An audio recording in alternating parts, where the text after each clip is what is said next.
The following program contains rare footage of both an historic and scientific nature. Some has been preserved in archives, while other footage has been transmitted from deep space probes, such as NASA's Voyager 1 and 2 satellites.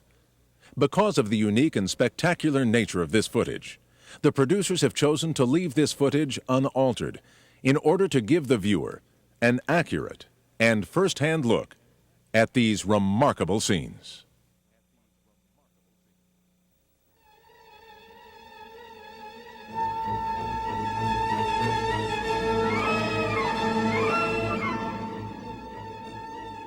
Many a good mystery has started on a dark and stormy night. I'm about to tell you a good mystery.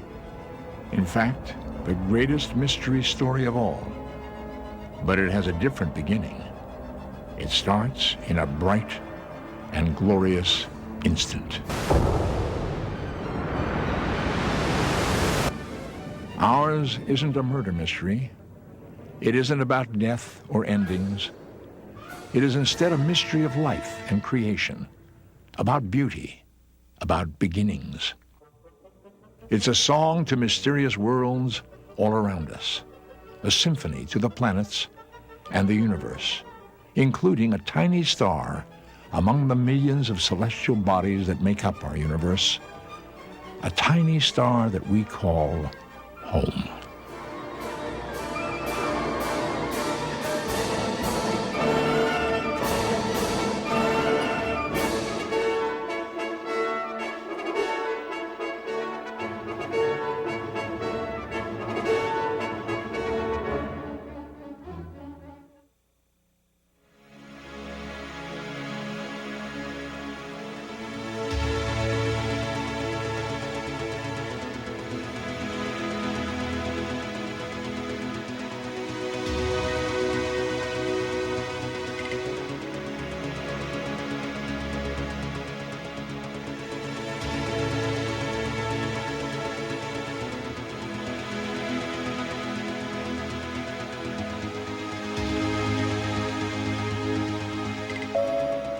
Since earliest recorded history, man has looked with wonder at the dome of the night sky.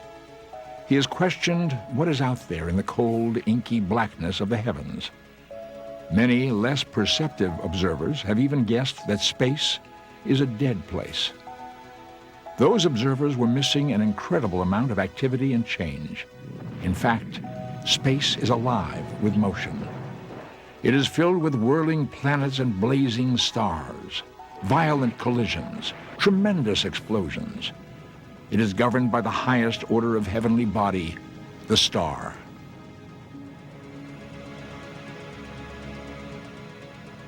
There are uncountable billions of these controlled explosions that we call stars, traveling around the galaxies, carrying a trail of planets and moons along with them. Our own small galaxy contains nearly 100 billion of these bright stars.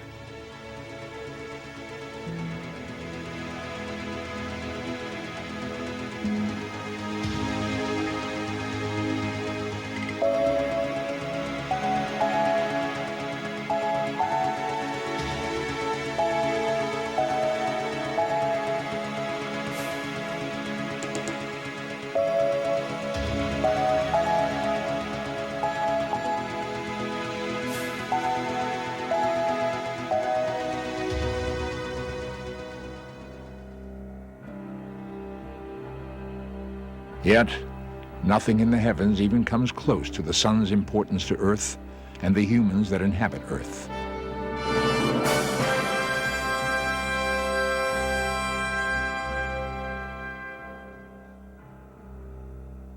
The sun directly or indirectly controls each and every activity on planet Earth.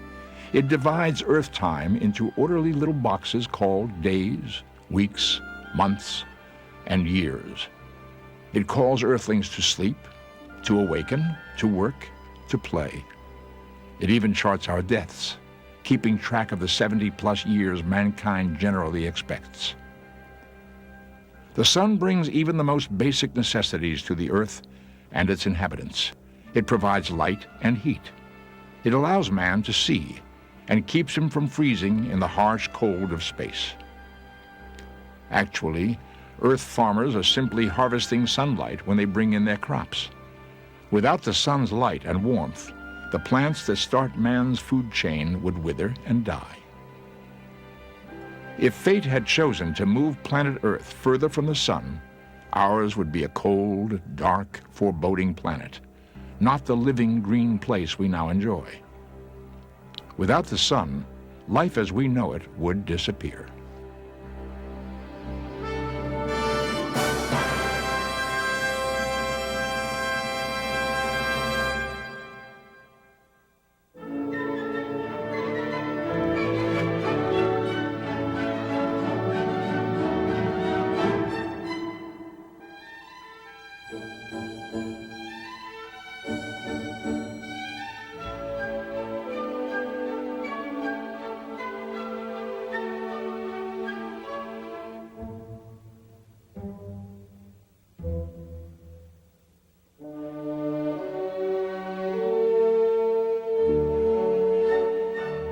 The sun's gravitational pull provides a kind of rhythm that Earth and its sister planets must move to.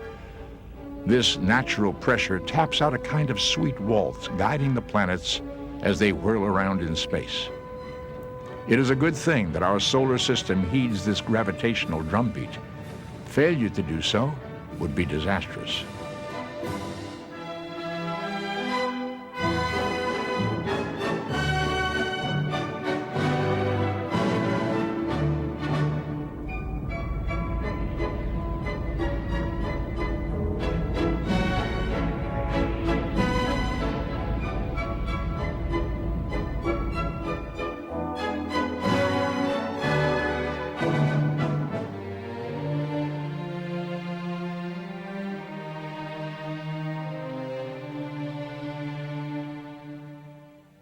Strangely, it took civilized man until the mid-1500s to realize that the sun, and not the Earth, actually controls our solar system. A few careful observers were beginning to question that view long before Polish astronomer Nicholas Copernicus put the truth about the sun in writing. Man's ego didn't allow him to admit that his planet is only a minor player in a complex universe. But despite the confusion, mankind instinctively knew that there was something important about the blazing ball that dominated the daytime sky.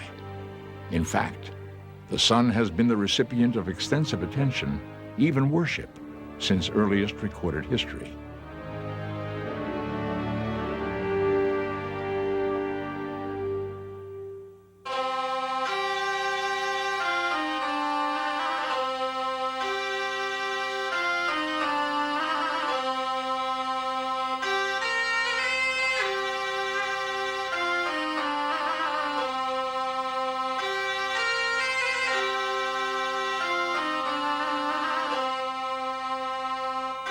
In many early cultures, the sun was given the status of a deity. One of the earliest and most elaborate examples of a sun cult was found in Egypt, where the sun god Ra was one of the primary deities. The sun god took a number of forms, including a celestial cow giving birth to a new shiny golden calf each morning.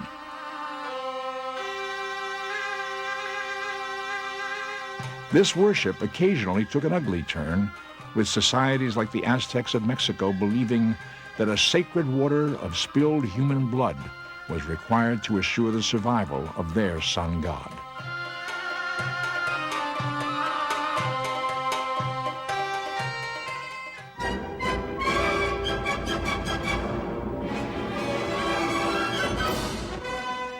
We now know that the sun was born from heat and grinding pressure, and lives a life of fire and explosions. Modern telescopes have managed to look across the 93 million miles that separate us from the sun and have shown us a blazing mass, broken up by a few cooler, dark sunspots that mark places where the sun's magnetic field is at its highest. The star's surface is frequently disturbed by immense, violent towers of fire called sun flares that soar miles into the air. They join whirling solar storms that leap out into space. These flares and storms show us the sun's power as they emit X-rays and gamma rays that bombard the Earth, interrupting our communications systems, causing surges through our power lines, and even disturbing the passengers in our high-flying aircraft and space vehicles.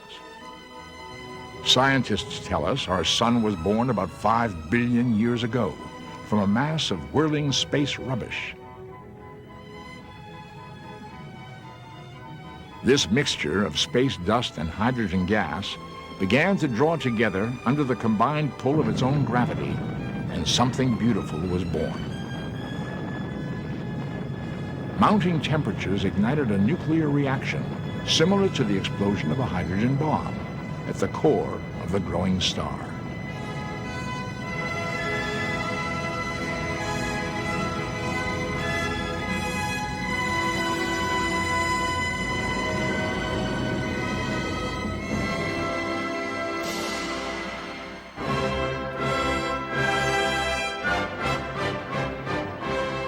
Actually, our sun is a relatively new star.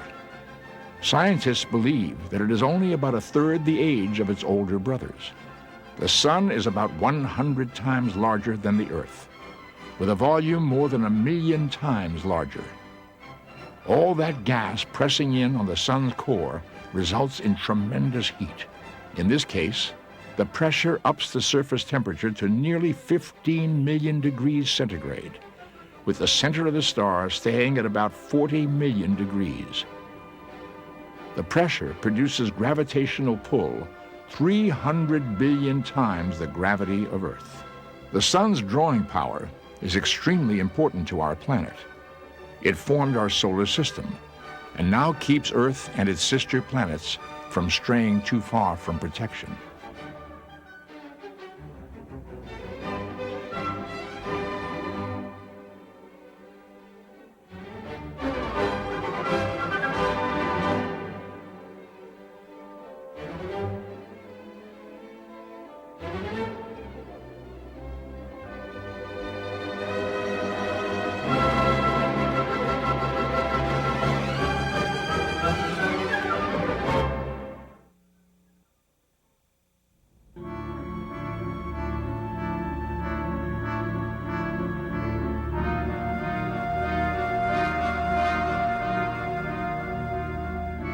Scientists tell us the solar system actually began forming about 500 million years after the sun, when more space debris, this time large pieces of rocky material, began smashing into each other.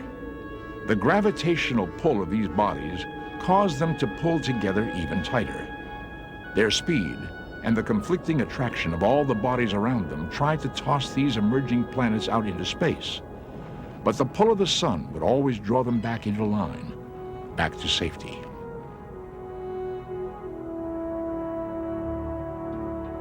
Gradually, each planet swept out a path for itself, knocking away or taking into itself all the debris in its way.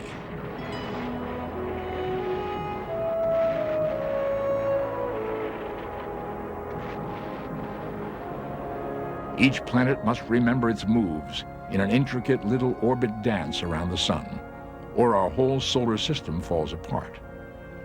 If any member of the chorus line gets out of step, the dance ends in disaster.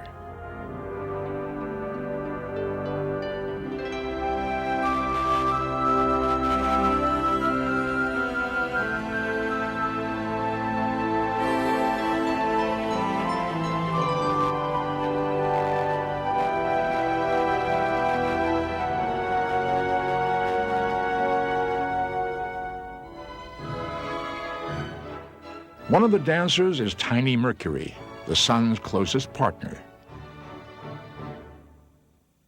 Mercury stays a distance of 36 million miles from the sun.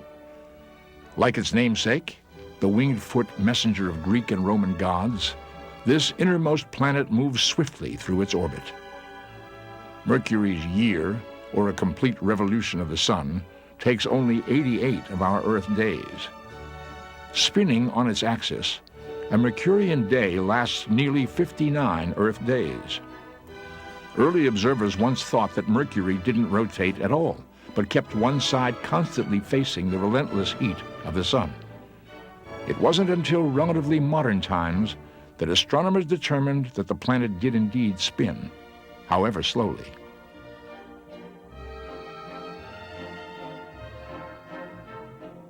Early planet watchers also believed that since Earth was inhabitable, it was logical to assume that sister planets also supported life.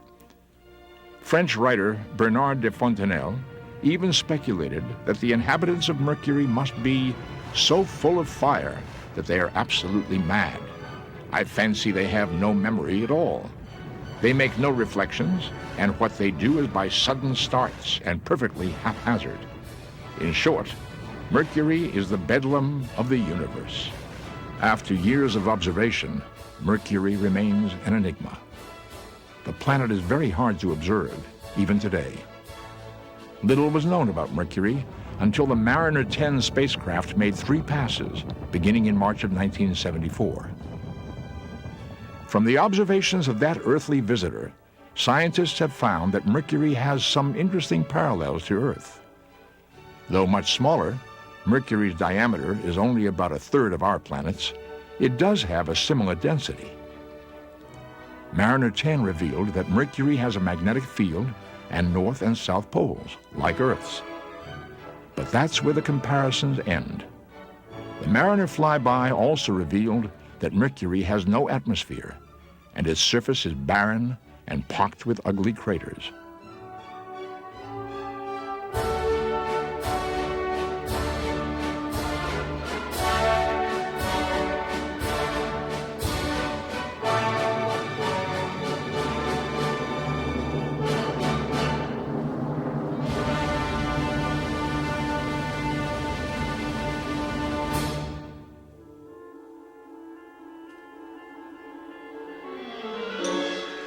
If you would prefer something more attractive, let's move a little further out from the sun to Venus.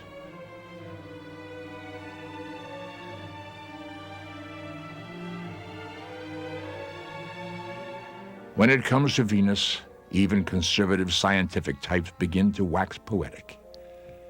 The light from our nearest planetary neighbor has been described in scholarly texts as spectacular, alarming, and luminescent.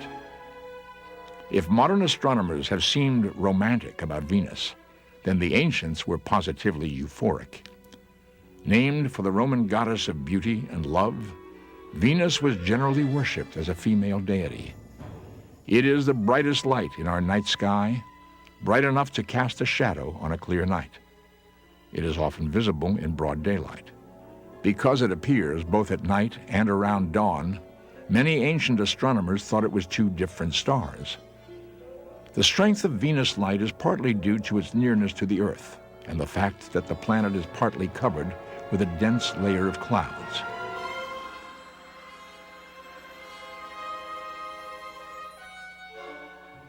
Venus' veil of vapors reflects 80% of incoming sunlight back into space.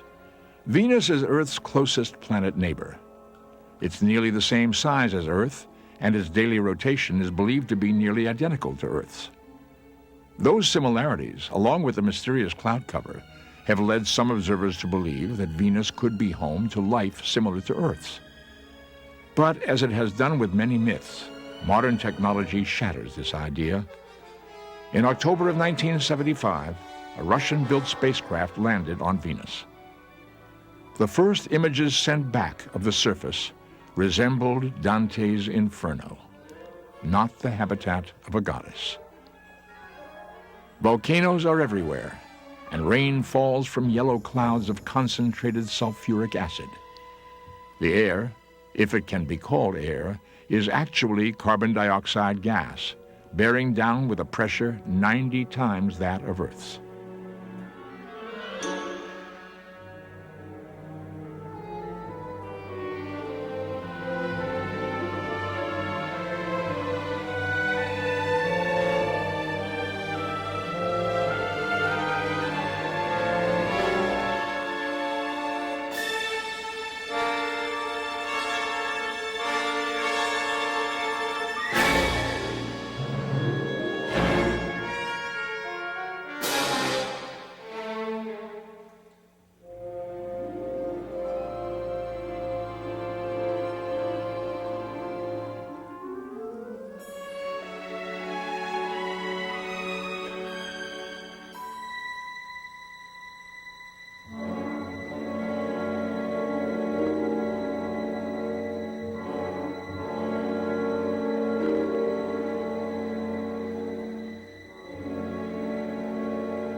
Still further from the sun, just after we pass Earth, we find conditions just as inhospitable.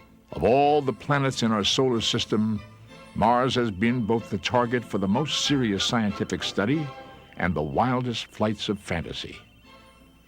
While most observers dismiss the idea of life on the fourth planet from the sun, there have been times when the theory had serious supporters. In the late 19th century, mapping the Martian surface became something of a rage.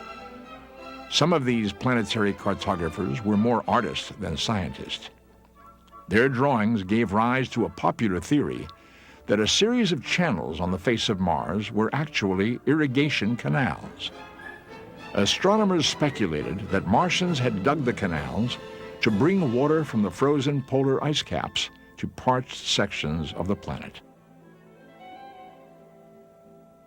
Even as late as the early 1960s, scientists still believed that there were sections of the planet that supported some plant life. After all, the canals on the planet's surface appeared to have been created by water erosion, and Mars does have seasons and a day just over 24 hours long. It seemed likely that life, however primitive, could exist. Those theories were ended in 1965. In July of that year, the Mariner 4 spacecraft swept past Mars, and the images it sent back shocked many Martian believers. They saw worlds scarred with craters and scabbed with rust-red rocks. The temperature is almost always below zero, and great dust storms sometimes engulf the entire planet. Where was the water that carved out the channels? Where were the plants that grew in the temperate Martian spring? If Mariner 4 and its successors showed a now barren planet, they also gave proof that Mars once had a balmy climate. Geologists agree that the dried-up valleys and channels must have truly formed by flowing water. So Mars must have once been warmer, with a thicker atmosphere, perhaps even mirroring some of Earth's earlier development stages. Some scientists believe that Mars' weak gravity allowed its air to leak away into space, at the same time that its volcanoes and core were cooling. With no source to replace the lost heat and thinned atmosphere, the planet rapidly cooled and its water froze into the soil.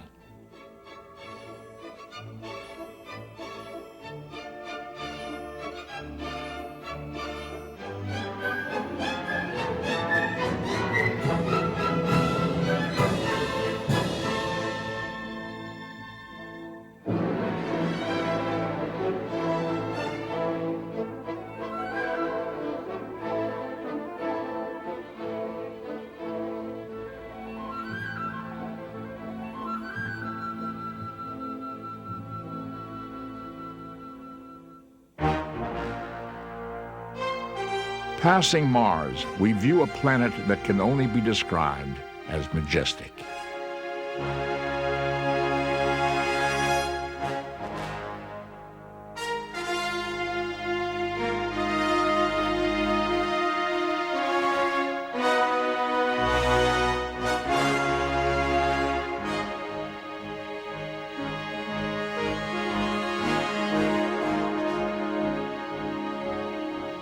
The giant of the solar system, mighty Jupiter, sweeps regally through its orbit. It is a huge celestial contradiction of a planet. It is of enormous size and volume and has no solid surface. It is a rapidly spinning ball whose days last only 10 hours, while one of its years equals 12 of ours.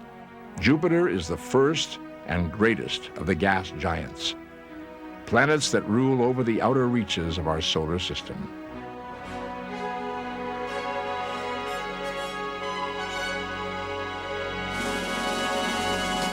Jupiter's statistics stretch our imagination. Its mass is more than the combined mass of everything else in the solar system except the Sun. 1,300 Earths could fit inside Jupiter. Yet because of its decreased density, it only weighs as much as 317 Earth-sized bodies. As benefits such a lordly planet, Jupiter is attended by a court of satellites. Some of them are large enough to be planets themselves. They bear elegant names, such as Callisto and Ganymede. There are 16 known moons, and despite being held in Jupiter's sway, some of them assert their individuality. 4 of these moons revolve around their celestial master east to west, while others take the opposite tack and travel west to east.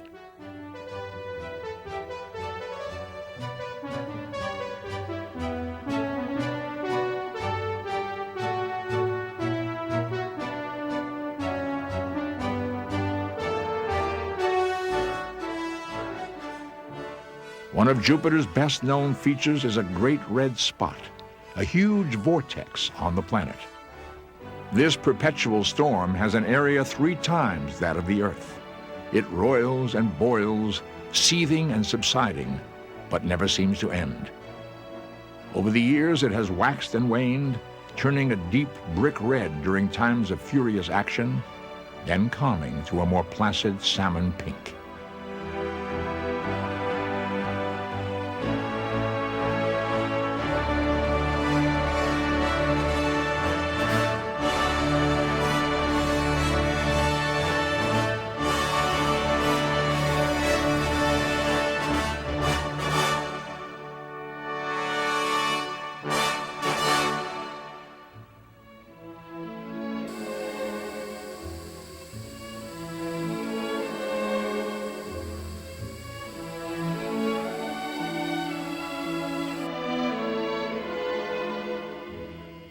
As we move further into space, the next thing we see is the ringed beauty named Saturn.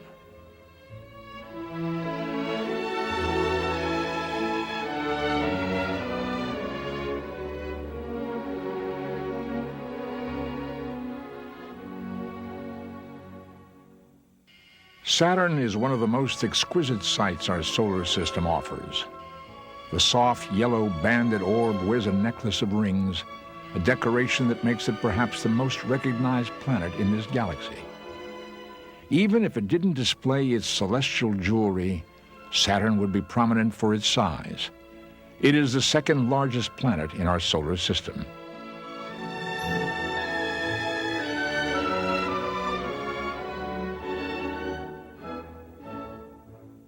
A day on Saturn is only 10 hours and 40 minutes long. Though its daily rotation is speedy, Saturn takes its time moving around the sun.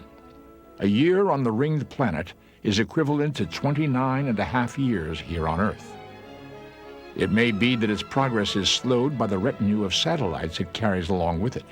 Besides its rings, Saturn is orbited by no less than 9 moons, including the Grand Titan.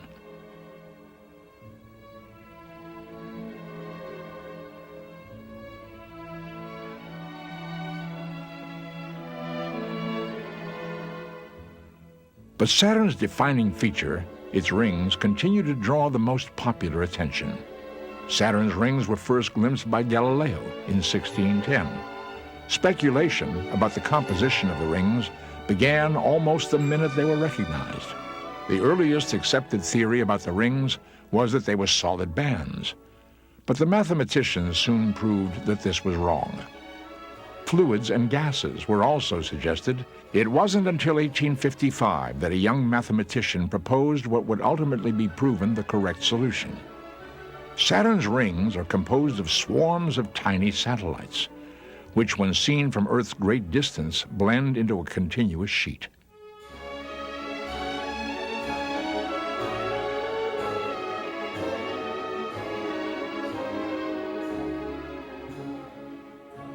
Thanks to the flights of the Voyager probes, we can now see the distinct features of the rings. We now know that there are several separate bands, defined by large gaps, and that there are tiny moons orbiting within the rings.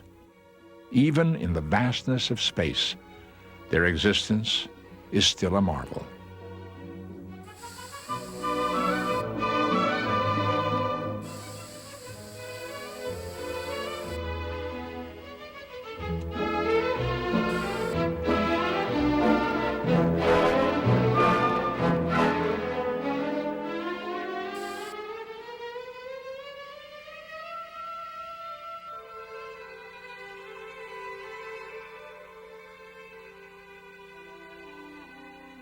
Next, near the farthest edges of our solar system, the placid green planet Uranus gently glows.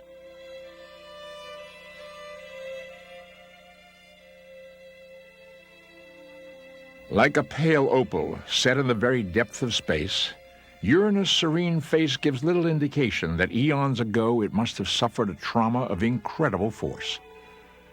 As the planet makes its daily rotation, it spins on an axis tilted almost to its orbital plane.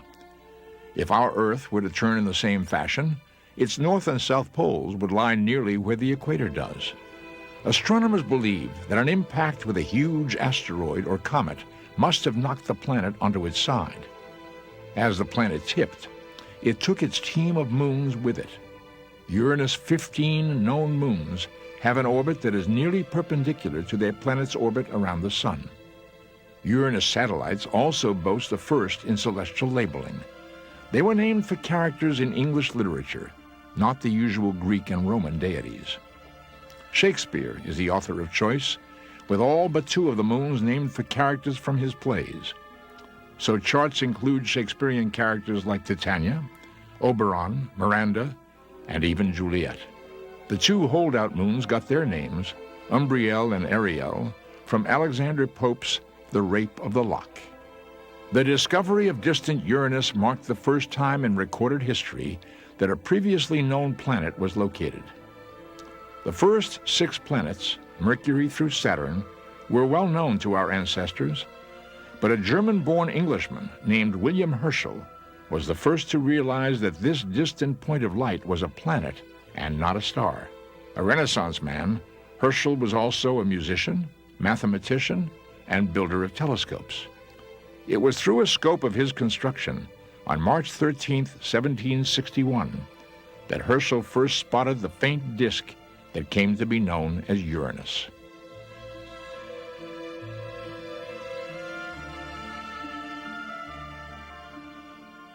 The thick atmosphere that Uranus wears blocks attempts to observe its surface, and its distance from Earth helps keep it secret. Its lovely aquamarine color comes from its dense cloak of hydrocarbon haze over a 2 to 3 mile thick layer of methane ice crystals. The methane gas absorbs the red portion of the sun's light and reflects the blue.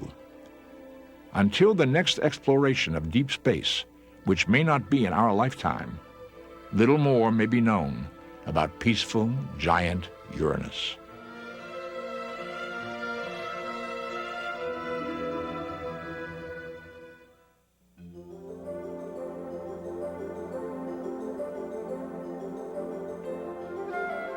The mysteries continue as we move still further from the center of our solar system. The discovery of Neptune, the last of the 4 gas giant planets, is something of a detective story.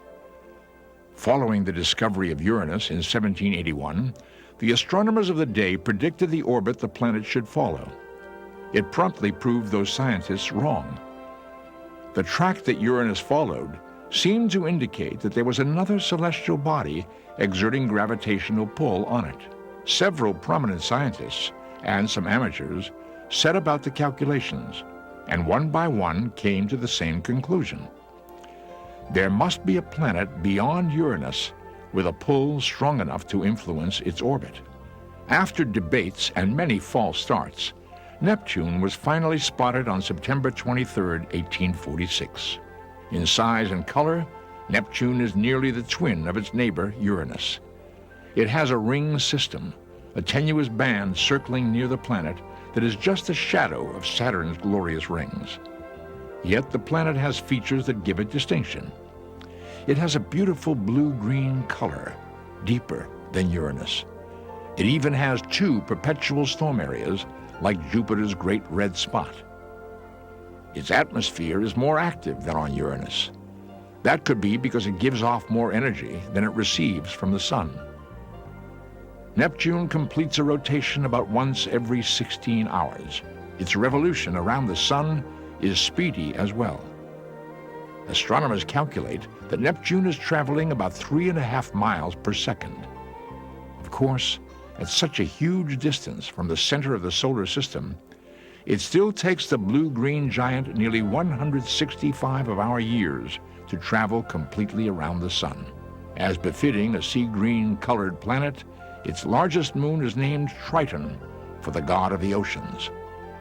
We know that Triton is big, perhaps about the size of our moon. It's also dense enough to have its own atmosphere, a distinction it shares with only one other moon in the solar system, Saturn's Titan.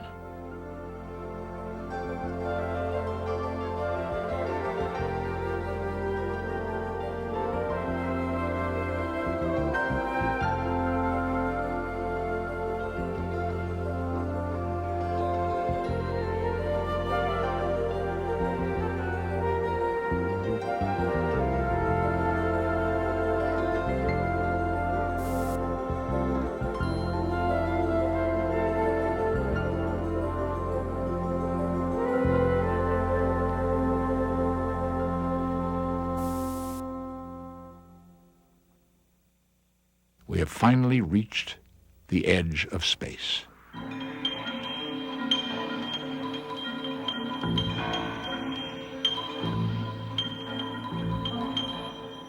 On the utmost edge of our solar system, a faint light shows up in only the most powerful telescopes.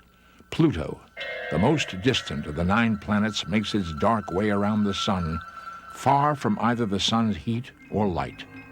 But as lonely as it sounds to be 4.5 billion miles from the sun, Pluto actually has some very close company. The planet is tightly orbited by its moon, which has been named Charon. The moon circles Pluto in a north-south direction over the planet's poles. The moon's rotation matches that of its planet, so that the two are locked in a synchronous orbit.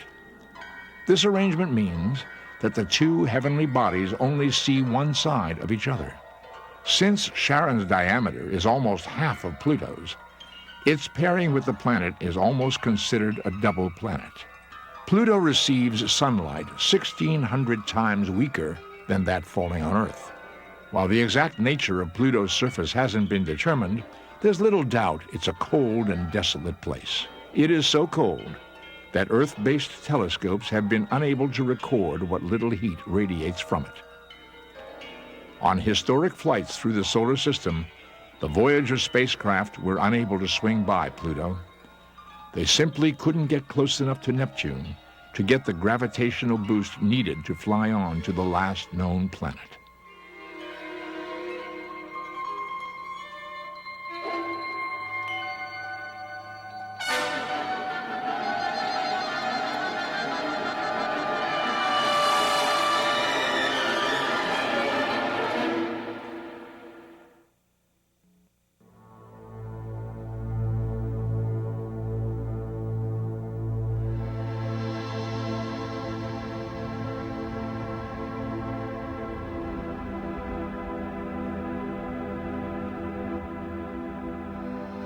Of all the huge and unique heavenly bodies that make up our solar system, you might wonder which is the most important to our own Earth.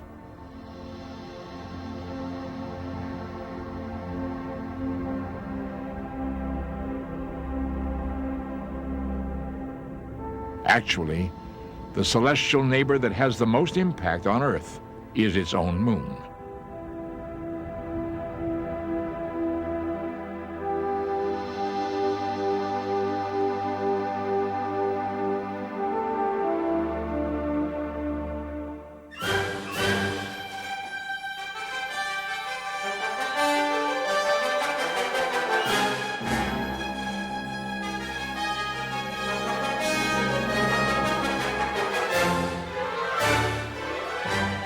Our moon is a heavenly body whose past, present, and future are so closely tied to our own that they are almost one.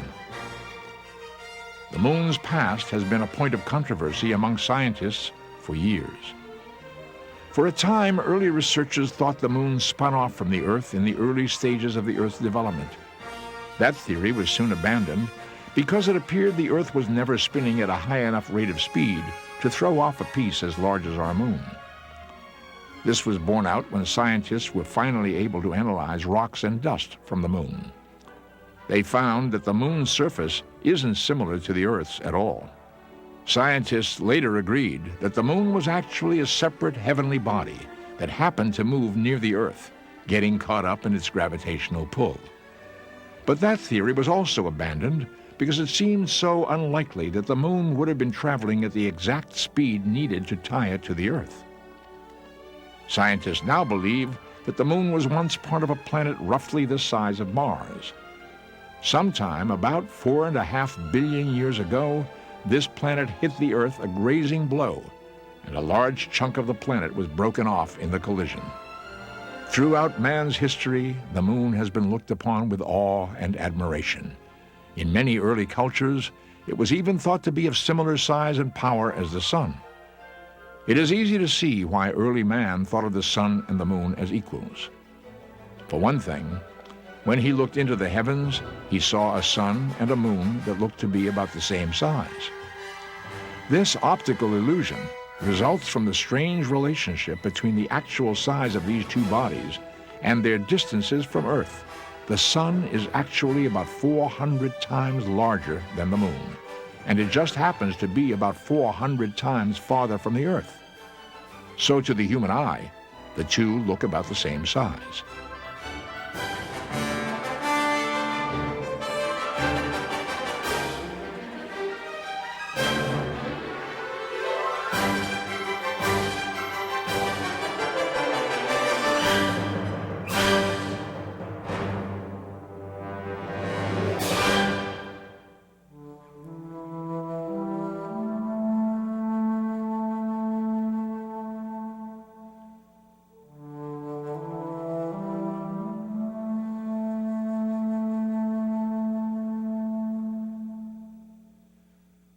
The moon's influence on the Earth was clear to even the earliest man. It was easy to see that the moon had something to do with the movement of our ocean tides. Also, the moon's different phases revealed the changes in the growing season and were important to early farmers. It was looked upon as an equal but often opposite force to the sun. The early Babylonians believed the sun and moon to be brothers. That differs from the common mythology, which generally saw the sun as male and the moon as female. One of the few exceptions to this view is found in Eskimo culture, where one story gives the moon a male personality and the sun a female one. The Eskimos explained the change from day to night as a young woman, the sun, chasing away her bothersome brother, the moon, each day at sunrise. The moon's influence over our ocean tides has long been seen as one of its most important functions. Many early peoples saw the moon as the queen of the waters, ruling over all the oceans, seas, and rivers on Earth. Actually, modern science has proven that those early untrained observers got very close to the truth.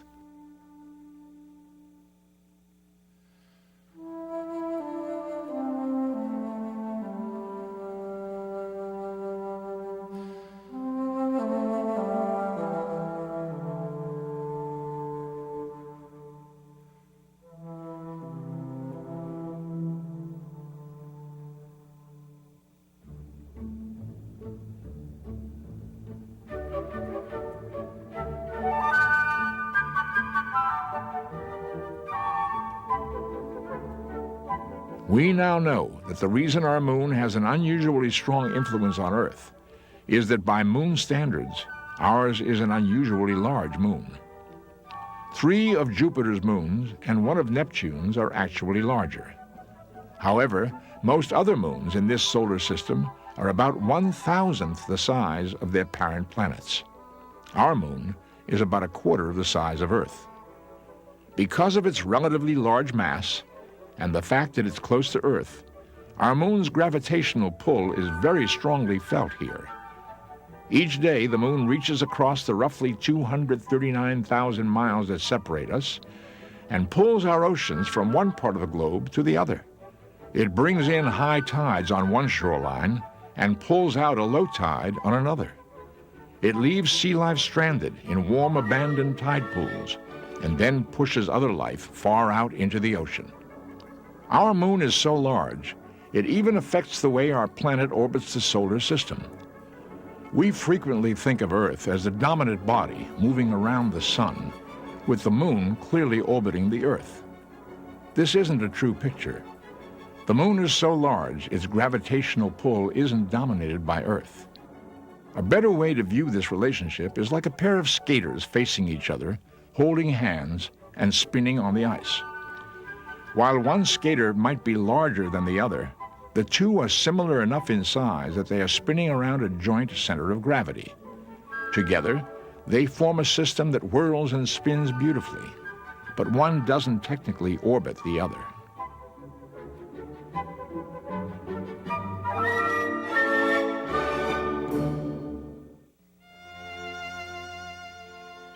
What is it you want, Barry? What do you want? You want the moon? Just say the word and I'll throw a lasso around it and pull it down. Hey, that's a pretty good idea. I'll give you the moon, Barry. I'll take it. Then what? Well, then you could swallow it. In recent history, the moon's reputation has actually suffered from too much familiarity. Because of its relative closeness to Earth, the moon was one of the first things early telescopes targeted.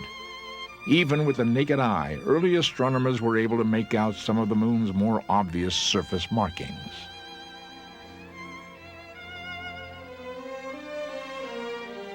They saw that it is covered by dramatic, enormous flat areas that appear dark and foreboding from Earth.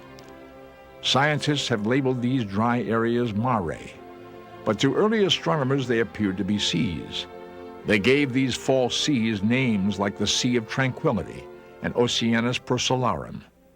Early observers could also make out huge mountain ranges and valleys that cast dramatic shadows when sunlight struck the face of the moon.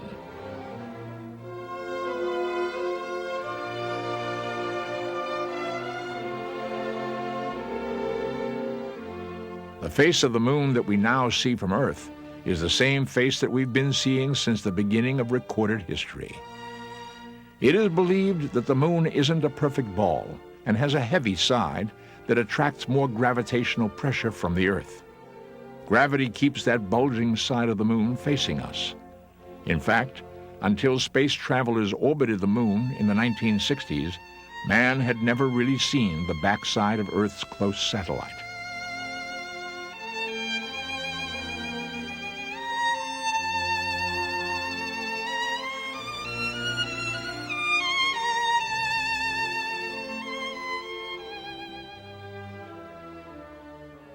Radioactive elements inside the moon generated enough heat to start a heavy lava flow that filled many of the moon's largest basins.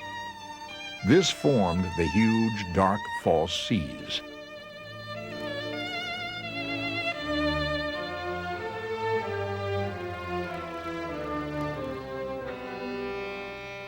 But all this activity is believed to have ended about 3 billion years ago, leaving the moon with the reputation of a mysterious, romantic influence in the heavens.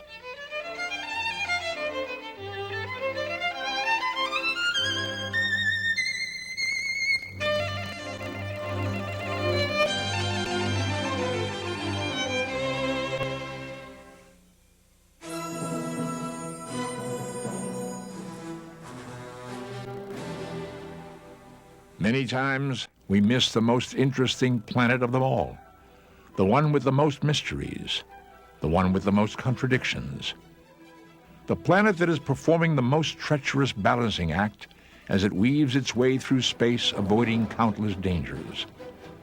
Planet Earth is the third planet from the sun. An unassuming planet in many ways, it is far from the largest planet, even in our tiny solar system. It isn't the oldest or the youngest, or the hottest or the coldest of the planets. It is orbiting a mediocre star in a backwater solar system in a fairly average universe.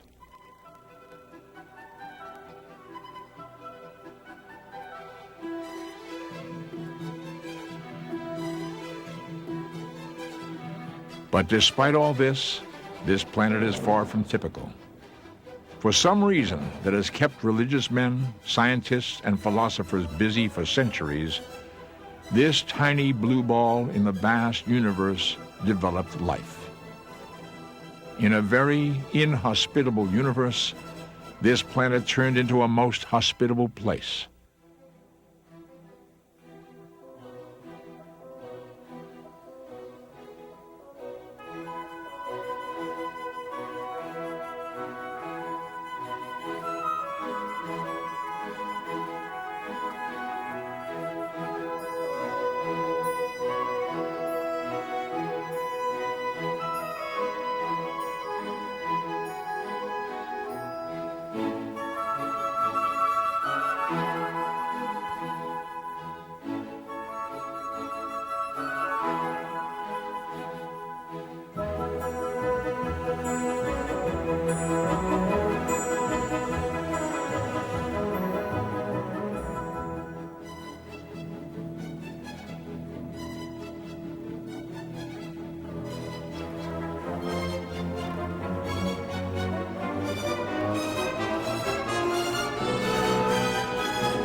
It developed the correct temperature to nurture life. It developed the correct gravitational pull, the correct atmosphere. Everything required to build and nourish living, breathing beings somehow came together in the right place at the right time.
Many scientists believe Earth was born by a process called accretion, when rocky lumps were attracted to our young sun and then smashed into each other as they were being pulled toward the sun's surface. These rocky pieces stuck together, and heat built up in the core of the growing planet. The heat continued to build up as the core was squeezed tighter, prompting volcanic activity. Hot lava spewed gases of all types into the air around the new planet.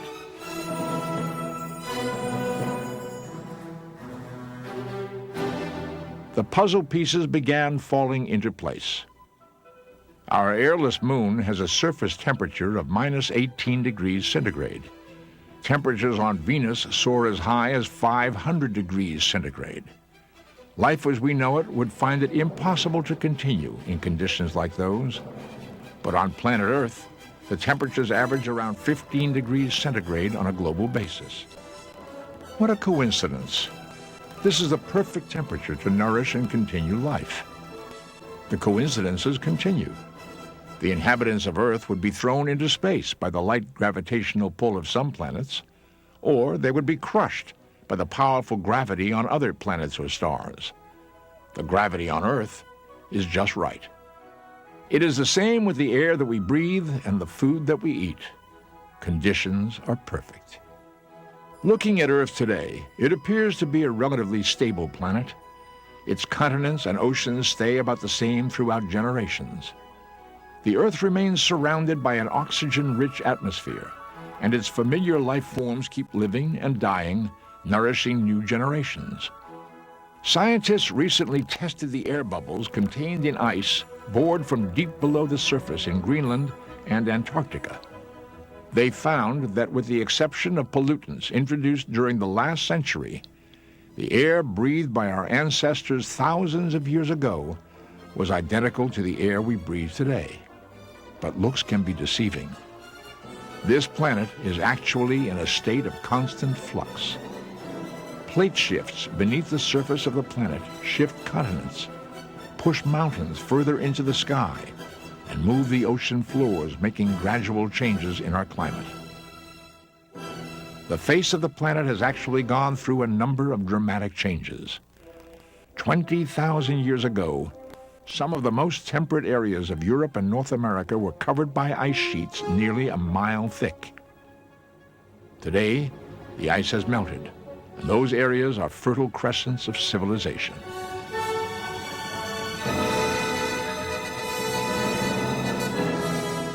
And the mystery of planet Earth continues. The mystery isn't what Earth was or what it is now. The real mystery of planet Earth is what it is becoming.